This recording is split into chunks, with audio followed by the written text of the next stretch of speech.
Yo, what it is, everybody, and thanks for tuning back in here to another episode here on the Speedbug channel. Today we're going to do a quick video, nothing too crazy here. I've had this question come up here with a lot of Ducati owners, so I figured I would elaborate, and if I could show you guys, it would actually just make a little bit more sense, and that way you don't have to go spend hundreds of dollars here at the dealership. So, how do you tighten your chain on a Ducati? Mainly a Ducati, but there are other single-sided swing arm bikes out there. But how do you tighten your chain on a bike that has a single-sided swing arm and maybe you don't have the right tools? But you should definitely always get the right tools, because using the wrong tools will definitely screw some shit up down here because everything is aluminum. And how do you get this thing tightened up so that you can get back on the road and your chain's not slapping around all over the place and you don't get premature wear? So the first thing you're going to want to do is definitely get the bike here on a type of stand like this. Now, single-sided swing arm and stuff like that. Now, I've used a lot of cheaper stands, which you can see I am using a much cheaper stand here on the Grom for that project, but the Grom doesn't weigh anything.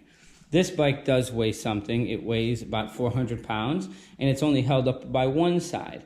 Now, from Pitbull, which is probably the best in the industry, you got to remember this is made from a different type of metal than this metal, where this is definitely going to be forged and used. I believe the stand is made of chromoly, but I'm not sure. Don't quote me on that. But this stand right here, the Harbor Freight stand, I also did a review on that. It was $25-30 versus you're talking about $200. Now, you have a $30,000 bike versus a $3,000 or $4,000 bike. The last thing you're going to want to do is put your entire investment on something that you don't trust. It's like buying a trailer.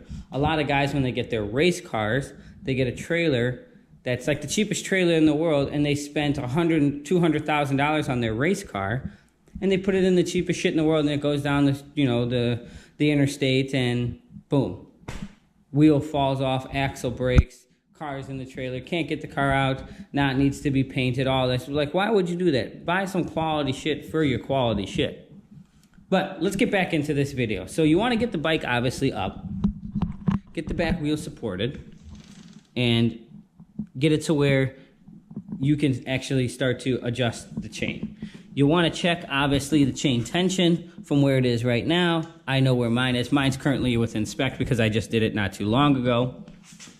And you're going to see there's going to be a clamp bolt, which is right here. And there's two pinch bolts that go around the swing arm. You're going to want to loosen these two pinch bolts. After you back these two pinch bolts out, you'll see that this whole type of hub here is going to actually become a little bit more loose. Once the hub becomes loose, then the hub here inside, excuse me for the bumping noise, there's this, which is an eccentric hub. You're going to turn this forward to loosen the chain, or you're going to turn it backwards to tighten the chain. Now, how would you turn this hub? Well, you need something called a spanner wrench, and it has to be the correct size. Do not use a screwdriver on this in the hammer method going down, because this is aluminum and you will dent this if you hit it too hard. And then once you get your spanner wrench and you get the right tool, then it's not going to go on there correctly and grab those teeth. Once you have the chain within the correct tension strength and the correct area, then you're going to go ahead and tighten up the two pinch bolts, and there you go. Obviously, always keep your chain lubed, keep your chain clean, make sure the O-rings stay lubed and clean, and that's pretty much it, how you tighten the chain here on a Ducati. It's very simple, very straightforward, nothing to it. Just don't over tighten it. It doesn't have to be tight. You should probably have 3/4 of an inch up and down on both sides, but every Ducati is different. Every motorcycle is different, whether it's this bike or an MV Agusta or anything else that is going to have a single-sided swing arm, or matter of fact, even a custom one. So definitely make sure you read your owner's manual.